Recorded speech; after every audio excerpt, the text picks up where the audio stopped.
আমাদের মনে কি কখনো এই প্রশ্নটা এসেছে, পৃথিবীর এক প্রান্ত থেকে অন্য প্রান্তে জীবজগৎ কিভাবে সব প্রতিকূলতা জয় করে নিজেদের টিকিয়ে রেখেছে? আজকের এই আয়োজনে আমরা ঠিক এই অবিশ্বাস্য রহস্যটাই ভেদ করতে যাচ্ছি। এটা শুধুই বেঁচে থাকার লড়াই নয়, বরং প্রকৃতির এক মহাকাব্যিক গল্প। এই গল্পে প্রতিটি জীব তার চারপাশের বৈরী পরিবেশের বিপরীতে এক অদম্য বিজয়ী যোদ্ধা। চলুন শুরুতেই একটা বড় প্রশ্ন নিয়ে ভাবা যাক। একদিকে সবুজ সতেজ বনভূমি, আর একদিকে বরফে জমাট বাঁধা প্রাণহীন প্রান্তর। কিভাবে উদ্ভিদ আর প্রাণীরা এমন চরম বৈরী পরিবেশে নিজেদের অস্তিত্ব টিকিয়ে রাখে? কোটি কোটি বছর ধরে চলা প্রকৃতির এই জাদুকরী পরিকল্পনার পেছনের গল্পটাই আজ আমরা জানব। প্রকৃতি যেন এক নিরলস জাদুকর, আর প্রাণীরা তার সৃষ্টি করা অবিশ্বাস্য সব নায়ক। এই পুরো গল্পের শুরুটা হয় আবাসস্থল বা হ্যাবিট্যাট থেকে। সহজ কথায় বলতে গেলে এটা হলো প্রকৃতির বুকে কোনো জীবের নির্দিষ্ট ঠিকানা বা পাড়া, মানে যেখানে সে পরম শান্তিতে ঘর বাঁধে। জীবনের এই নির্দিষ্ট ঠিকানা শুধু যে একটা জায়গায় তা কিন্তু নয়, বরং এটাই হলো বেঁচে থাকার জন্য প্রয়োজনীয় খাবার আর আশ্রয়ের মূল যোগানদাতা। আমাদের চারপাশের স্থলজ আবাসস্থলগুলোর দিকে তাকালে ব্যাপারটা বেশ পরিষ্কার হয়ে যায়।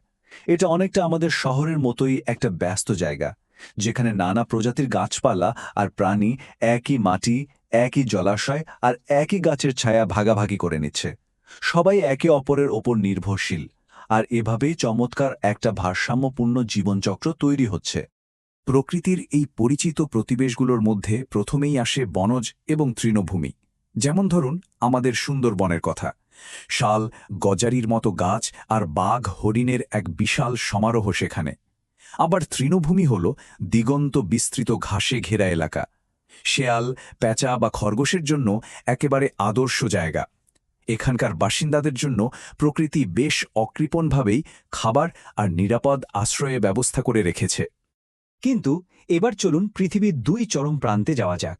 একদিকে মরুভূমির প্রাণঘাতী ঝলসে দেওয়া রোদ, আর অন্যদিকে মেরু অঞ্চলের হাড় কাঁপানো বরফের রাজ্য। স্বাভাবিকভাবেই মাথায় আসে জীবন কিভাবে এই দুই সম্পূর্ণ বিপরীত আর চরম প্রতিকূল পরিবেশে খাপ খাইয়ে নেয়। এই বৈরিতার মাঝেই লুকিয়ে আছে প্রকৃতির আসল চমক। আর এই চরম প্রতিকূলতাগুলো জয় করার জাদুকরী রহস্যটার নাম হল অভিযোজন বা অ্যাডাপ্টেশন।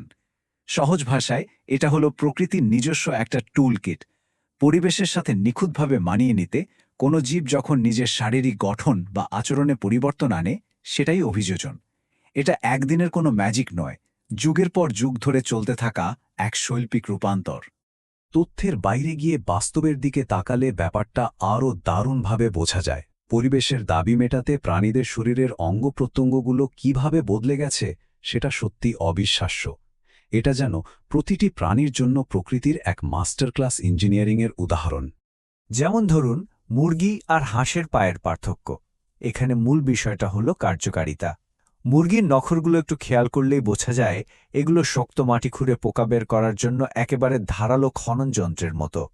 অন্যদিকে হাঁসের পায়ের আঙুলগুলো পাতলা পর্দা দিয়ে জোড়া লাগানো, পানিতে সাঁতার কাটার সময় এগুলো হুবহু নৌকার প্যাডেলের মতো কাজ করে। উদ্দেশ্য একটাই, নিজেদের পরিবেশে টিকে থাকা। তবে শুধু প্রাণীরাই নয়, উদ্ভিদ জগতেও কিন্তু টিকে থাকার চমকে দেওয়ার মতো সব কৌশল রয়েছে। একটি কচুরিপানার কথাই যদি ধরি, পানিতে ডুবে যাওয়ার হাত থেকে বাঁচতে এরা নিজেদের কাণ্ডের ভেতর বাতাস ভর্তি স্পঞ্জের মতো প্রকোষ্ঠ তৈরি করে নেয়। মানে এরা আক্ষরিক অর্থে নিজেদের জন্য একটা লাইফ জ্যাকেট তৈরি করে জন্মায়, যাতে অনায়াসেই ভেসে থাকতে পারে। পুকুর আর খালবিলের স্বাদু পানি পেরিয়ে এবার আমরা যদি বিশাল জলজ সাম্রাজ্যের দিকে তাকাই, বাংলাদেশের হাওর থেকে শুরু করে লবণাক্ত গভীর মহাসাগর, সবখানেই কিন্তু জীবনের এক আলাদা স্পন্দন রয়েছে। এখানকার প্রতিটি বাসিন্দা পানির গভীরতা আর লবণের মাত্রার সাথে তাল মিলিয়ে নিজেদের অবিশ্বাস্যভাবে বদলে নিয়েছে। জলের জগৎ থেকে এবার আকাশে ফেরা যাক।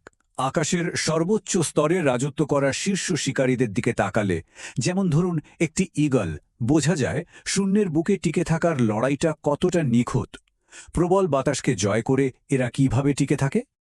সত্যি বলতে, একটি ঈগল হল প্রকৃতির নিখুঁতভাবে নকশা করা একটি ফাইটার জেট। বাতাসে ভেসে থাকার জন্য এদের হাড়ের ভেতরটা থাকে একেবারে ফাঁপা, যা শরীরকে অবিশ্বাস্য রকম হালকা রাখে। সাথে দীর্ঘক্ষণ ওড়ার জন্য রয়েছে বায়ুথলি।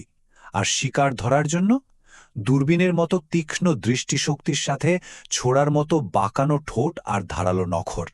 আকাশে এদের চেয়ে দক্ষ শিকারী আর কেউই নেই। চলুন এবার টিকে থাকার আরেকটা দারুণ গল্প শোনা যাক, খরা বা পানির অভাব মোকাবেলার কৌশল। বনভূমির গাছপালা শুষ্ক শীতে পানির অপচয় রোধ করতে সব পাতা ঝরিয়ে ফেলে, কিন্তু মরুভূমির ক্যাকটাসের কৌশলটা পুরোই আলাদা। এরা পাতাকেই কাঁটায় রূপান্তরিত করে ফেলেছে আর কাণ্ডকে বানিয়ে ফেলেছে এক পুরো পানির ট্যাঙ্ক, যাতে দীর্ঘ সময়ের জন্য পানি জমিয়ে রাখা যায়। তার মানে দাঁড়ায়, ক্যাকটাস বা মরুভূমির জাহাজ খ্যাত উট, এরা সবাই প্রতিকূল পরিবেশে পানি আর খাবার মজুদ রাখার আসল জাদুকর। এক ফোঁটা দৃষ্টির দেখা না পেয়েও এরা মরুভূমি সেই কাঠফাটা রোদে সপ্তাহের পর সপ্তাহ দিব্যি পার করে দেয়। পরিবেশের সাথে মানিয়ে নেওয়ার চূড়ান্ত রূপ বোধহয় এটাই। উত্তপ্ত বালুকণা ছেড়ে এবার আমরা যদি গল্পের সম্পূর্ণ ভিন্ন এক পরিবেশে, অর্থাৎ মেরু অঞ্চলের বরফের রাজ্যে পৌঁছাই, তবে এক বিস্ময়কর জগৎ দেখতে পাব। প্রথম দেখায় এই জমে থাকা সাদা প্রান্তরটিকে জীবনের জন্য পুরোপুরি অসম্ভব বা প্রাণহীন একটা জায়গা বলে মনে হতে পারে। তবুও এই হাড় কাঁপানো ঠান্ডায় শ্বেত ভল্লুক বা পোলার বিয়ার দিব্যি রাজত্ব করছে। কিভাবে? কারণ এদের শরীরের চামড়ার নিচে রয়েছে চর্বি বা ব্লাবারের এক বিশাল আস্তরণ, যা অনেকটা জীবন্ত থার্মোফ্লাস্কের মতো কাজ করে। ঘন সাদা লোম শুধু শরীরকেই গরম রাখে না, বরফের সাথে মিশে গিয়ে শিকার ধরার জন্য নিখুঁত ছদ্মবেশও তৈরি করে। এমনকি বরফে হাঁটার জন্য এদের পায়ের তলায় রয়েছে প্রাকৃতিকভাবে তৈরি স্নো বুটস। অস্তিত্ব রক্ষার এই মহাকাব্যিক গল্পটা আসলে একটা সত্যকেই বারবার সামনে নিয়ে আসে। প্রতিটি আবাসস্থলেই নিজস্ব কিছু ঝুঁকি নিয়ে আসে, আর অভিযোজনের মাধ্যমেই জীবজগৎ সেসব জয় করার জন্য নিখুঁত শারীরিক ও আচরণগত কৌশল উদ্ভাবন করে। প্রকৃতি যখন বিবর্তনের সঠিক হাতিয়ার তুলে দেয়, তখন কোনো পরিবেশই আর বৈরী থাকে না। প্রকৃতির এই বিশাল ক্যানভাসের দিকে তাকালে একটা বিষয় স্ফটিকের মতো পরিষ্কার হয়ে যায়।